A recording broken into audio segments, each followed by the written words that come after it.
Mateus capítulo 11, verso 11, nos diz assim: em verdade vos digo, entre os nascidos de mulher, ninguém apareceu maior do que João Batista, mas o menor no reino dos céus é maior do que ele.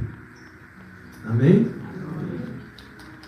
Ninguém nascido de mulher é maior do que João Batista.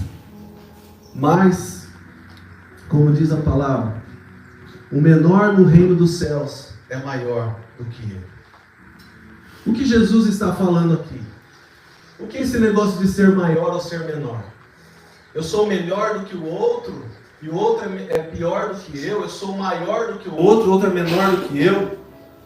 Não está falando de estatura física, não está falando de intelecto, não está falando de conhecimento, não está falando de nada a não ser de autoridade espiritual. Porque quando nós temos a consciência de que o Senhor, quando nós nos entregamos a Ele, Ele nos entrega a autoridade espiritual. Por que nos entrega a autoridade espiritual? Porque quando Ele nos comissiona, Ele espera de nós que sejamos estabelecedores, ou que venhamos a estabelecer o reino de Deus nessa terra. Expansão do reino. E a expansão do reino depende dos filhos.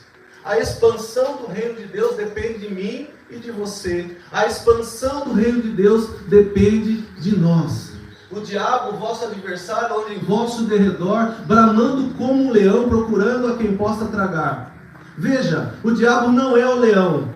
Jesus é o leão da tribo de Judá. Mas como em todas as coisas o inimigo das nossas almas imita os céus, imita Jesus, então aqui ele está tentando imitar Jesus. E ele está bramando como um leão, procurando a quem possa tragar. Nós temos um inimigo. E o nosso inimigo não tem lugar. Ele não tem lugar. Quando Deus pergunta para ele, de onde vem Satanás? Ele fala, de rodear a terra. Ele não tem lugar. E ele ocupa os lugares que nós, filhos de Deus, não ocupamos. Quando nós não avançamos na expansão do reino, o diabo toma os lugares que nós não estamos ocupando. Quando nós temos oportunidade de anunciar a palavra, mesmo sem palavras. E é importante você entender que a sua vida anuncia a palavra de Deus. A sua vida fala de Cristo. Não adianta você vir aos domingos na igreja e na segunda-feira você ser uma pessoa que não condiz com a palavra de Deus. Não adianta você vir no domingo e falar em línguas e na segunda ter a língua maior que a boca. Não adianta. Você precisa entender as verdades da palavra e praticá-la todos os dias, porque nós nascemos para adorar ao Senhor. E a adoração não é só o momento em que nós estamos tocando hinos de louvor ao Senhor. A adoração é um estilo de vida que nós adotamos e escolhemos viver para o nosso Senhor e Salvador Jesus Cristo. Por isso, ser maior no reino é ter autoridade. Quanto mais autoridade espiritual você tem, maior Ele te faz. Há uma passagem que os discípulos perguntaram para Jesus quem era o maior no reino. Senhor, quem é o maior entre nós? E Jesus não se opõe a essa pergunta. Jesus não fica bravo. Jesus não fala, vocês estão querendo ser os melhores? Vocês estão querendo ser os maiores? O que vocês estão pretendendo? Não. Jesus responde com muito amor e muita doçura à pergunta dos seus discípulos. E ele responde da seguinte forma: estão vendo aqui essa criança? Aquele que for humilde como essa criança é maior no reino de Deus. Só que tem um porém. Criança não é humilde. Será que Jesus se enganou? Criança faz birra. Esses dias eu tive que repreender o José, 7 meses. Começou a gritar. Eu falei, esse grito é estranho. Esse grito não é normal, não. Aí Jesus falou, ele tá fazendo graça. Aí eu, José, para! Porque criança, ninguém ensina a criança a fazer birra. Ninguém ensina a criança a ser orgulhosa. Ninguém ensina a criança a ser egoísta. Ela é por natureza. Por quê? Porque nós nascemos no pecado. porque nascemos no pecado, nós temos uma inclinação natural para as coisas da nossa carne, para as coisas terrenas. Por isso que nós precisamos fortalecer o nosso espírito para que possamos estar ligados ao Pai e sucumbir às coisas da carne. Quando estamos com o espírito fortalecido, o espírito domina sobre a nossa alma, que são as nossas emoções, e a nossa alma domina sobre o nosso corpo. E os três alinhados vão glorificar o nome do Senhor, vão estabelecer o reino de Deus nessa terra. Então, aquele que aprende com essa criança, mas o que Jesus estava tentando dizer ali? Jesus estava dizendo que a criança de todos os seres humanos, e eu já falei várias vezes isso aqui, mas eu preciso introduzir dessa forma para que a gente entre na mensagem dessa manhã com entendimento. A criança de todos os seres humanos é a que tem mais capacidade de superar traumas de relacionamento. Duas crianças brigaram e vieram chamar os pais. Papai, papai. A Helena pegou minha boneca. Olha aqui, papai, fiquei só com a cabeça da boneca. E o pai vai lá, e o pai da outra criança vai lá, e o que está acontecendo? E o pai briga com outro pai, e as crianças já estão brincando de novo. E os pais estão brigados. Por quê? Porque a criança de todos os seres humanos é a que tem mais capacidade de superar os traumas de relacionamento. Em poucos minutos, ela já faz as pazes com a amiguinha, e ela supera tudo aquilo. Eu lembro quando eu era criança, e eu ouvia sempre minha mãe falando, criança perdoa rápido. Então, nós precisamos entender que se nós conseguirmos aprender com as crianças a superar os traumas de relacionamento, nós vamos fazer com que o Senhor encontre em nós doses de humildade, e a humildade é a matéria-prima da autoridade espiritual. Essa humildade que é encontrada em nós quando nós superamos o orgulho, o ego, o egocentrismo, a vaidade de não querer ceder, de não querer perdoar. Quando nós superamos os traumas de relacionamento, o Senhor encontra em nós uma dose maior de humildade. E a humildade é a matéria-prima da autoridade espiritual, e Ele nos dá mais autoridade.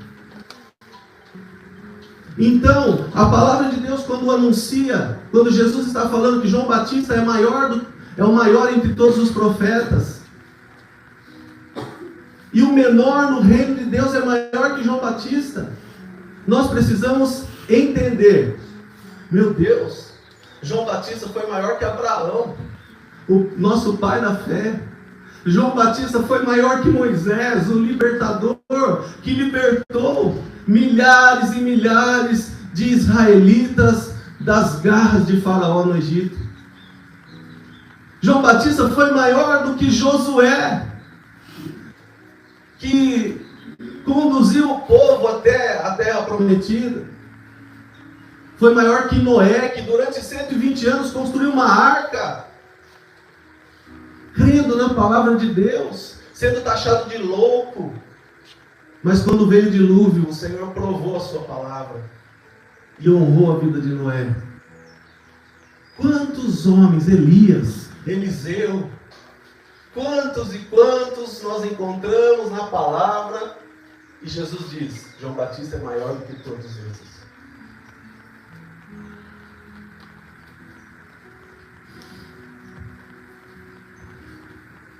O Espírito Santo de Deus está aqui, meus irmãos. Amém. E Ele está operando em nossos corações.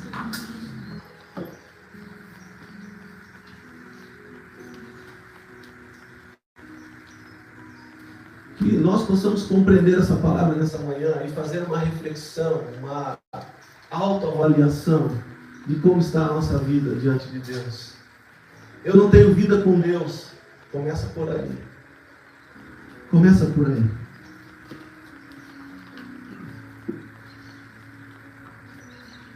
O que você espera do futuro?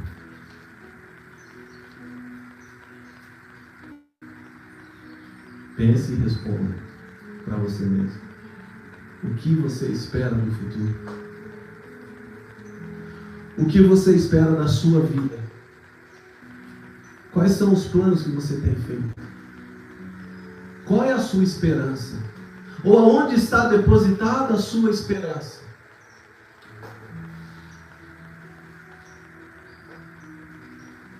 O que você espera para os seus filhos? E aí pega, né? O que eu penso da minha vida, o que eu espero do futuro, o que eu espero da minha vida, mas o que eu espero dos meus filhos. Porque o nosso Deus é um Deus geracional. E Ele quer que nós tenhamos essa preocupação ou esse cuidado com as próximas gerações. O seu modo de viver o presente denuncia aquilo que te dá esperança. O seu modo de viver o presente denuncia aquilo que te dá esperança. E a palavra de Deus nos ensina a depositarmos toda a nossa esperança em Jesus. Toda a nossa esperança em Jesus. Que é todo-poderoso. Porque muitas vezes nós estamos depositando a nossa esperança em tantas outras coisas. Tantas outras coisas que você está pensando aí. Mas Ele é e precisa ser o centro de todas as coisas. Quando você deposita a sua esperança em Jesus, Ele faz com que todas as outras coisas sejam acrescentadas na sua vida. Nós precisamos ter essa consciência de que o nosso modo de viver, o presente, denuncia aquilo que nos dá esperança. Se nós temos vivido uma vida que estabelece reino, entendendo que nós precisamos de autoridade. E por que eu estou falando disso?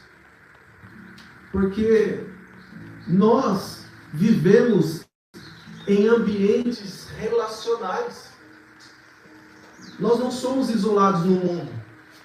Nós vivemos relacionamentos. E os relacionamentos falam da nossa postura diante da palavra. Ou seja, são os relacionamentos que Deus usa para nos fazer crescer espiritualmente. São os relacionamentos que Deus usa para nos forjar e fazer com que cresçamos espiritualmente. E cada vez que eu recebo uma ofensa da minha esposa, que não me ofende, eu decido se eu vou receber mais autoridade espiritual ou se eu vou querer ter razão. Se um carro me cruza no trânsito, eu decido se eu vou xingar e perder a minha autoridade ou se eu vou engolir e vou falar, eu te perdoo, segue a sua vida. Relacionamentos. O Senhor é um Deus de relacionamentos desde o Éden. Ele se relacionava com Adão. E ele se relacionava com Eva. E até os dias de hoje, Ele quer ter relacionamento comigo e com você. Ele nos ensina a ter relacionamentos horizontais com os nossos irmãos, com as pessoas que convivemos, com as pessoas que estão à nossa volta. Mas Ele também quer ter relacionamento na vertical, relacionamento de amizade, de intimidade conosco, porque Deus não é uma religião, Deus não é um astro, Deus é uma pessoa. Deus não é um choro, Deus não é um arrepio, Deus é uma pessoa. E nós, reconhecendo que Ele é uma pessoa, precisamos nos relacionar com Ele. E aí vão te chamar de doido. E aí vão falar que você é fanático. Principalmente quando você entra no seu carro e coloca o cinto de segurança, e aí você puxa o cinto de segurança para Jesus, sabe, João? E aí você vai conversando com Jesus e ninguém está vendo, né, Pedro? É doideira. Mas nós precisamos entender o mundo espiritual. Precisamos entender o mundo espiritual. E nós precisamos buscar a força no Senhor. Porque pensar em futuro, pensar no que eu quero, pensar no que eu quero para a minha vida, pensar no que eu quero para os meus filhos, envolve autoridade espiritual, envolve relacionamentos. Mas eu vou precisar de força para continuar. Deus olha para Josué e fala, Josué, você vai ser o que vai dar continuidade ao que Moisés já fez. E Josué, seja forte e corajoso. Seja forte e corajoso.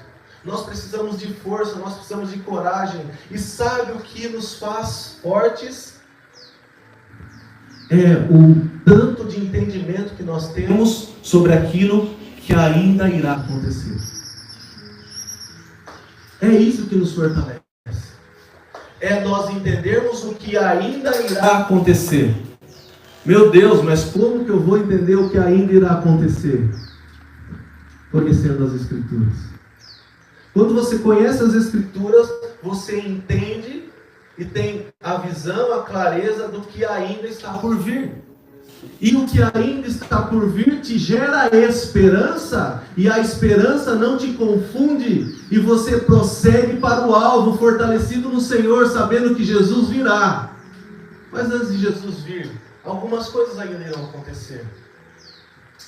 Amós fala que o Senhor não faz nada sem antes anunciar aos seus profetas.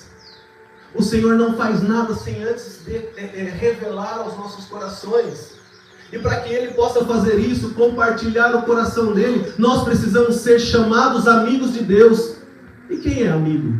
Amigo é aquele que anda com você. Amigo é aquele que compartilha as ideias, o coração. Amigo é aquele que brinca com você, que faz aquilo que você gosta junto com você. Que torce pro Palmeiras. Isso é amigo. Então nós precisamos entender que o Senhor quer ser seu amigo. Ele senta na mesa com Abraão e compartilha o seu coração com Abraão. Abre o seu coração e fala: Abraão, estou pensando em fazer isso. O que você acha? Meu Deus, o Todo-Poderoso, que criou todas as coisas, Ele me chama pelo nome e quer compartilhar o coração dEle. Ele me chama pelo nome e quer falar o que Ele vai fazer, perguntando a minha opinião sobre aquilo que Ele irá realizar. Quem sou eu para dar palpite no que Deus vai fazer? Mas Ele faz questão de se relacionar conosco. Faz questão. Então, quando nós temos um entendimento daquilo que vai acontecer segundo a palavra dEle, segundo o que Ele está anunciando, nós somos fortalecidos. Romanos capítulo 5, verso 3 fala: e não somente isso, mas também nos gloriamos ou nos alegramos nas tribulações, porque as tribulações, as lutas, as dificuldades nos produzem paciência, e a paciência nos produz experiência, e a experiência nos leva à esperança, e na esperança nós não somos confundidos, porque o amor de Deus foi derramado em nós pelo Espírito Santo que nos foi dado. A esperança não nos confunde, mas nós estamos depositando a nossa esperança em quem? Aonde? E o que nos faz forte é o entendimento da palavra, é o entendimento daquilo que está por vir, é o entendimento que você tem das coisas que estão para acontecer. A maneira como vislumbramos o futuro deve dirigir todos os nossos passos no dia de hoje. Os nossos passos no dia de hoje serão dirigidos por aquilo que nós vislumbramos do amanhã. Mesmo que o amanhã não chegue, nós vamos viver o hoje com intensidade, sabendo que Deus, o Deus que prometeu, é fiel para cumprir. Tudo que nós temos é o hoje. Tudo que nós temos é o hoje. O maior presente que nós ganhamos do Senhor é o presente. É o hoje. O passado já se foi. Serve de lembrança, de experiências. Serve de um laboratório que nós vamos consultar e ver aonde nós erramos e como nós não vamos mais fazer aquilo que nós fizemos e que estava errado. E o futuro ainda não chegou. O futuro ainda não chegou.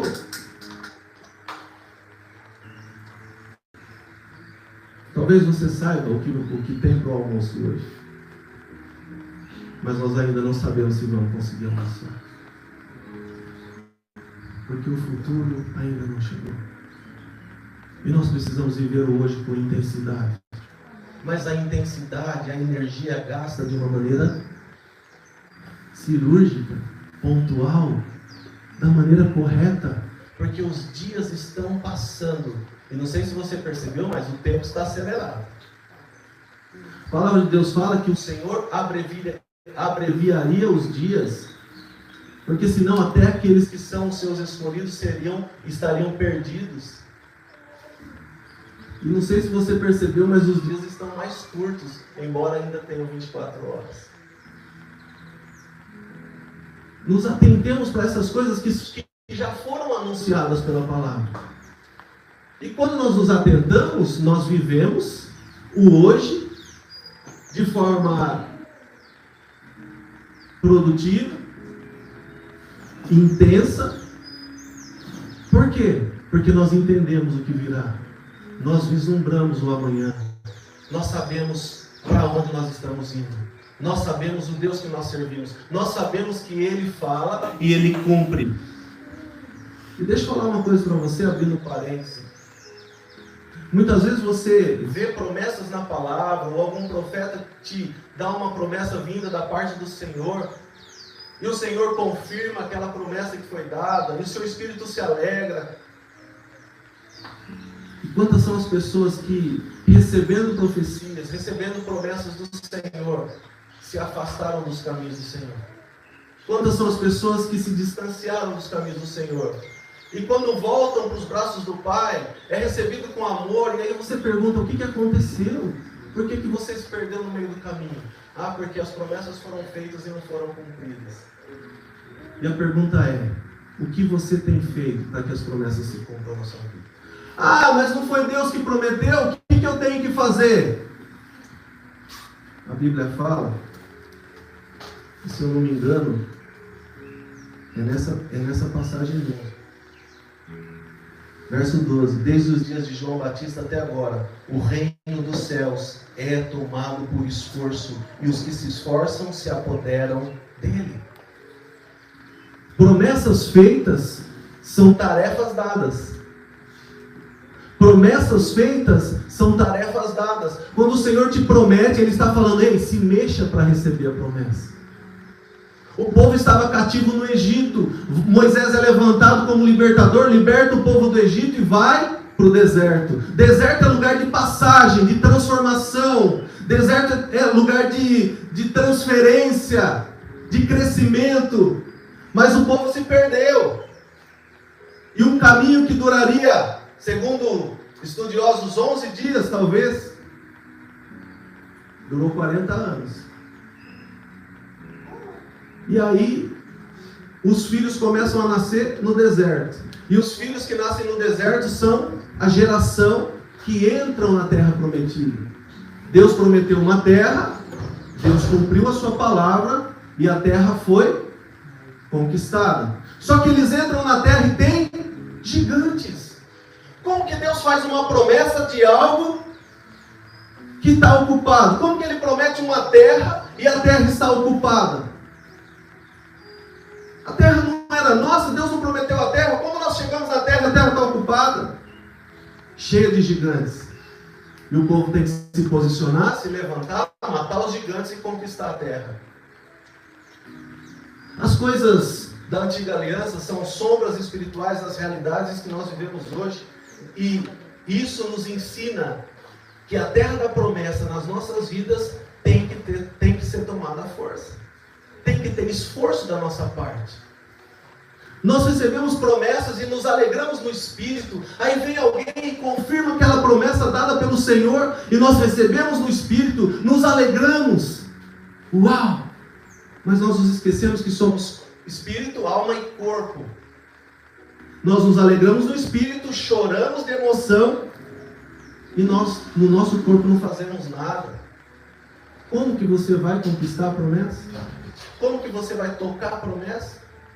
Você é um ser tricotômico que não pode andar corpo para um lado, alma para o outro, espírito para o outro. É uma coisa só.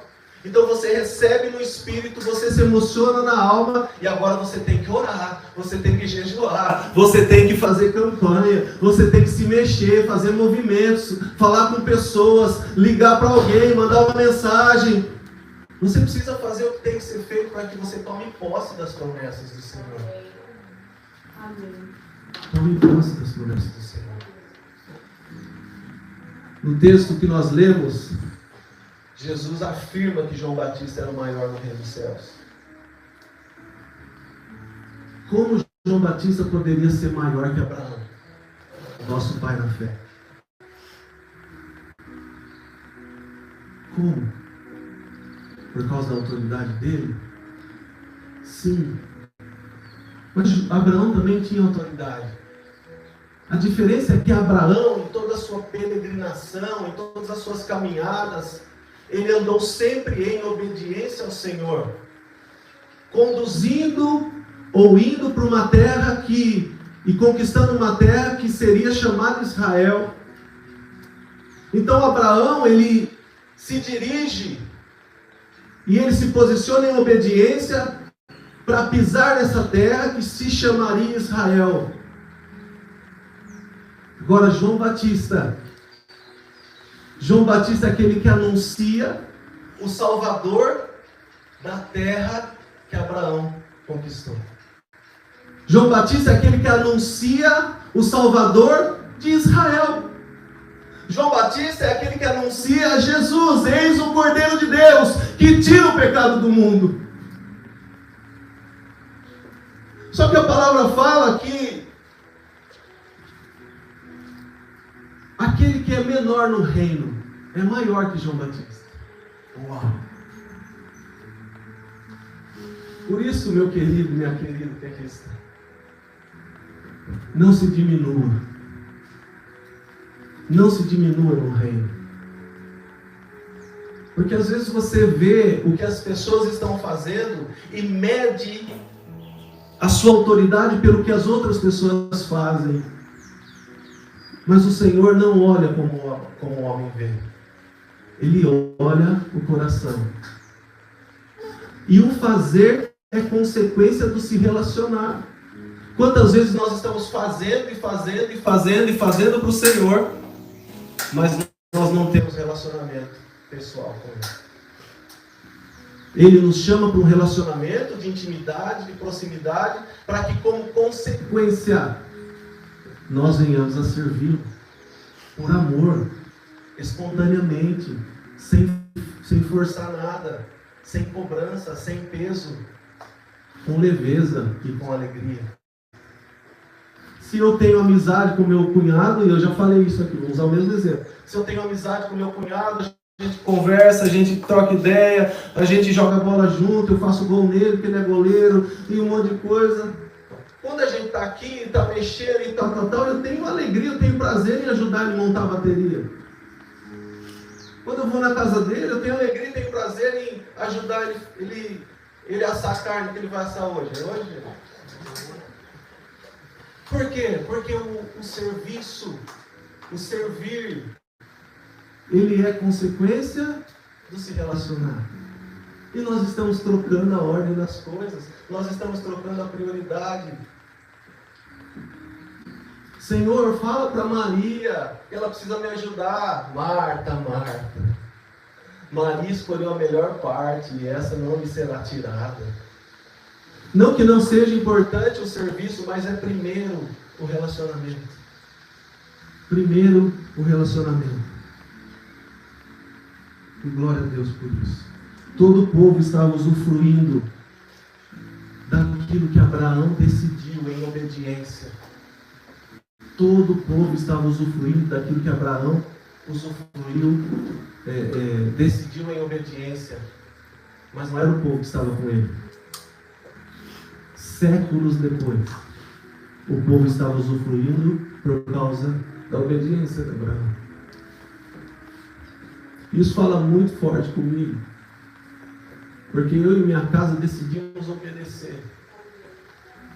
Eu e minha casa decidimos pagar um preço alto, para obedecer ao Senhor.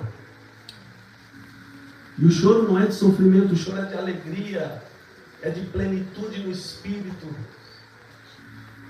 em poder viver os benefícios da obediência.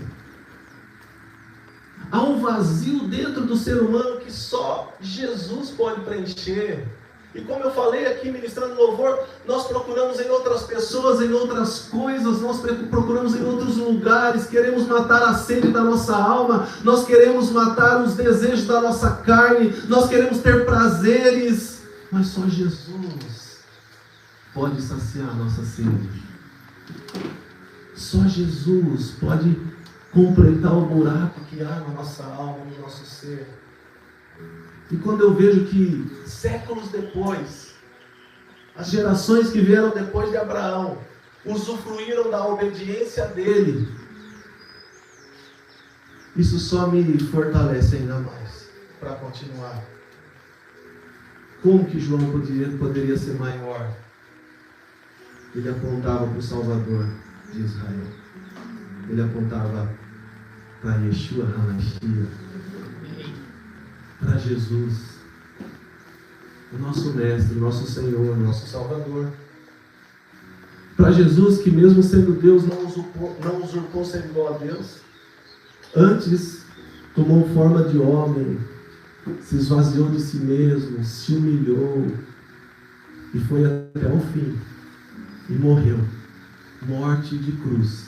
A cruz estava preparada para Barrabás, mas foi ele que foi pregado, para que hoje nós pudéssemos ter vida, e ele mesmo diz, vida em abundância.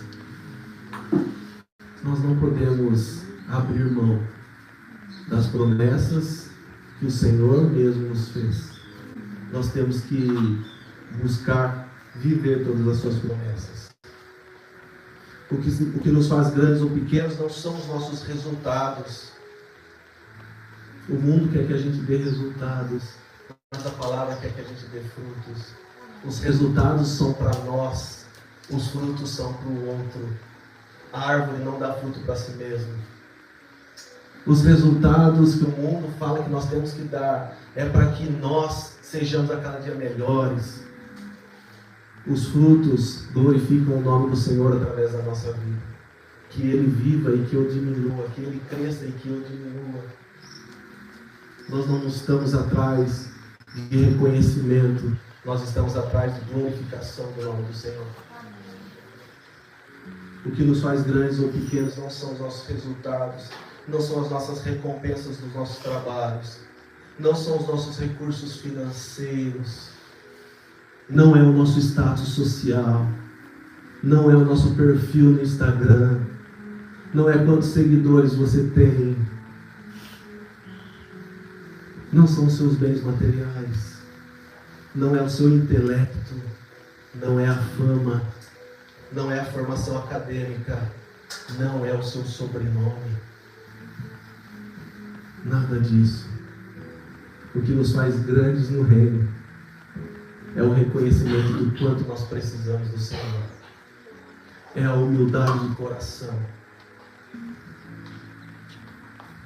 é o quanto nós entendemos que nós não somos nada sem Jesus, é o quanto nós entendemos que nós precisamos dele para ter uma vida feliz nessa terra.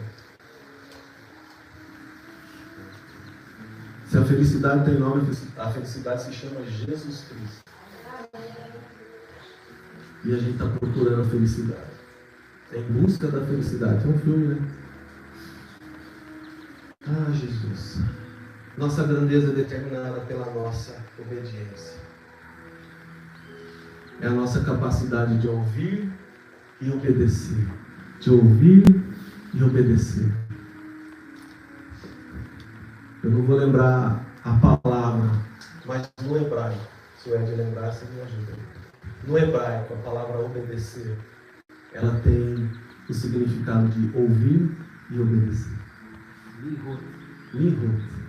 Obrigado, nosso professor de hebraico. Ouvir e obedecer. Mas é difícil? Ninguém falou que seria fácil. É difícil. Quando o Senhor nos requer alguma coisa, vão ter momentos que vai ser legal, beleza, dá para fazer, dá para a gente avançar, dá para renunciar a isso. Mas tem coisas grandes que Ele nos requer, para que Ele possa também realizar coisas grandes na nossa vida. E muitas vezes nós estamos retendo aquilo que Ele vai fazer. Por isso que a nossa esperança precisa estar nele, entendendo que o Deus que prometeu, Ele é fiel para cumprir. O Deus que começou a obra é fiel para completar. Se a nossa esperança está nele, nós vamos vislumbrar o futuro, vivendo hoje de forma intensa. E nós vamos obedecer. Sabe por que a gente não obedece muitas vezes? Porque a gente está preocupado com o que vai chegar ainda. Com o que vai chegar. Não se preocupe com o dia de amanhã. Basta cada dia o seu mal. Mateus capítulo 6. Basta cada dia o seu mal. Então nós precisamos entender que a nossa capacidade de ouvir e obedecer o clamor do céu é isso que nos faz a cada dia maiores no reino. Isso vai determinar a nossa posição no reino e vai deixar legado de fé. Como Abraão deixou, chamado pai da fé. Eu vejo, nós olhamos para a Dona Dalva, 95 anos, uma mulher de fé, que já leu a Bíblia de capa a capa mais de 40 vezes, ora todos os dias, e leva a vida numa boa. Ganhou o prêmio, de maior leitora da biblioteca de Leme. Uma mulher exemplar. E por que eu estou falando isso? Porque o José está aqui graças às suas orações. Porque gerações e gerações estão passando. E o legado que ela tem deixado está se cumprindo nas nossas vidas. Qual é o legado que você quer deixar?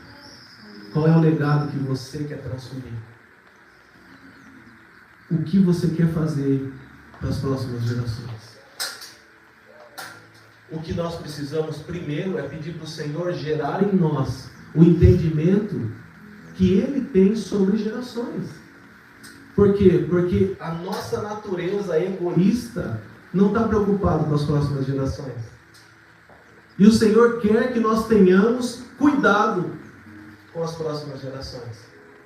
Se o povo de Israel tivesse aprendido rápido, não tivesse murmurado, aqueles que saíram do Egito seriam os mesmos que estariam entrando na terra prometida. Mas por estarem andando em círculos, murmurando e não aprendendo rápido o que teriam que aprender para entrarem na terra prometida, os seus filhos nasceram no deserto e tiveram que sofrer todas as consequências do deserto para poder depois entrarem na terra de Canaã. Tanto que o Senhor fala lá em Josué capítulo 5, Josué, faça facas de pedras e circuncida os filhos dos israelitas, porque eles não foram circuncidados, eles não têm a consciência de que são filhos, eles não têm a marca da filiação em si, por isso circuncida eles.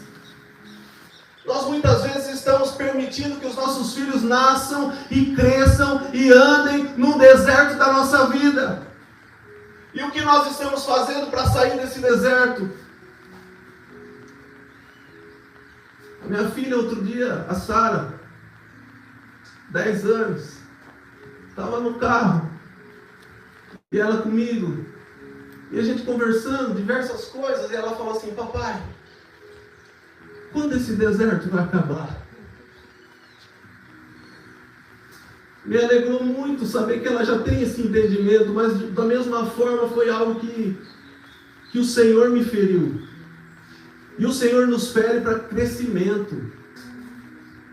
O Senhor me feriu para que eu pudesse mudar minha postura, fazer algo diferente e buscar nele o entendimento do que eu tenho que fazer para sair desse deserto, ou o que eu estou fazendo de errado que está me mantendo nesse lugar. Eu preciso dar um passo de fé, eu preciso entender as direções que o Senhor tem me dado, eu preciso entender o que ainda vai acontecer para que eu possa ter ações assertivas no dia de hoje.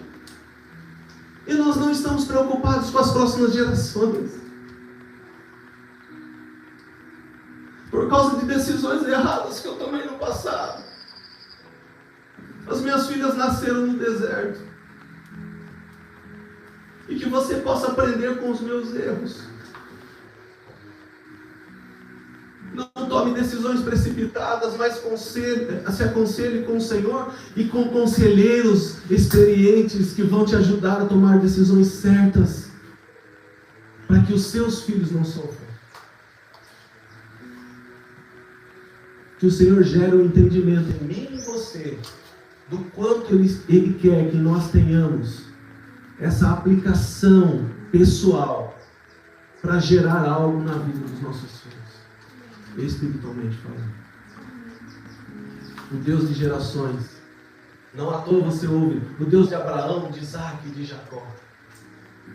3 gerações de homens que erraram muito, mas que são homens de Deus e nos dão exemplo daquilo que nós temos que fazer. Jacó, o nome dele significa usurpador, o nome dele significa trapaceiro. E quando ele se prostra diante do Senhor no val de Jaboque, o Senhor pergunta para ele: qual é o seu nome? Ele fala: Jacó. Ele estava ali confessando: eu sou enganador, eu sou usurpador, eu sou trapaceiro. E na sua confissão, o Senhor troca o seu nome de Jacó, ele passa a chamar Israel. E Israel só é Israel por causa de Jacó. Ele errou, como nós erramos, mas ele reconheceu e ele confessou o seu erro diante do Senhor, que trocou o seu nome e mudou a sua história. Ainda há tempo. Ainda há tempo de mudar a sua história. Tudo aquilo que você viveu até hoje, decisões erradas, tudo aquilo que você viveu até hoje que não valoriza a família, deixa eu falar para você, a família foi criada antes da igreja. A família foi criada antes da sociedade. A igreja é formada por famílias e a qualidade da igreja é a qualidade das famílias. Por isso nós oramos pelas famílias e nós tentamos e fazemos o que for possível para que as famílias estejam em pé. Só que cada um de nós precisa ter a consciência do que a família representa para o Senhor. Então, ainda há tempo de você se arrepender.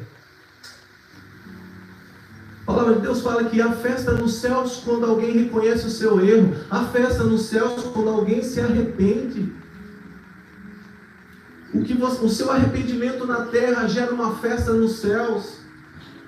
A palavra fala que o Senhor, mediante o seu arrependimento, Ele lança o seu passado no mar do esquecimento.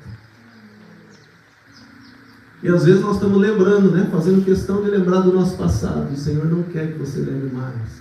Se há arrependimento genuíno, o Senhor está mudando a sua história. Se há arrependimento genuíno, o Senhor está mudando a sua história.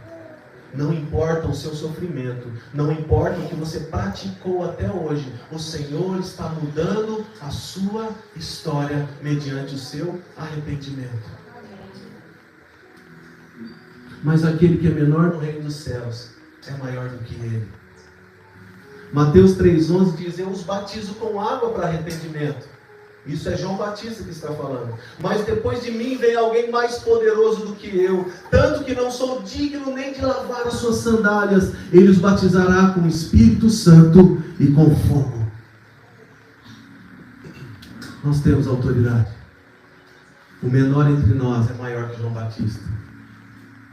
Nós somos maiores do que João Batista, porque somos plenos pela habitação do Espírito Santo em nós.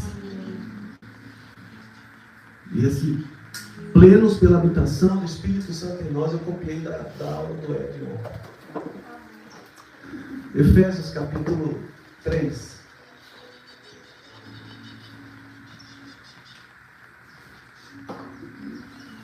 Graças a Deus. Efésios capítulo 3, verso 19. E conhecer o amor de Cristo, que excede todo entendimento, para que sejais tomados de toda a plenitude de Deus. conhecer o amor de Cristo, que excede todo entendimento, para que sejais tomados de toda a plenitude de Deus. Sabe o que é plenitude?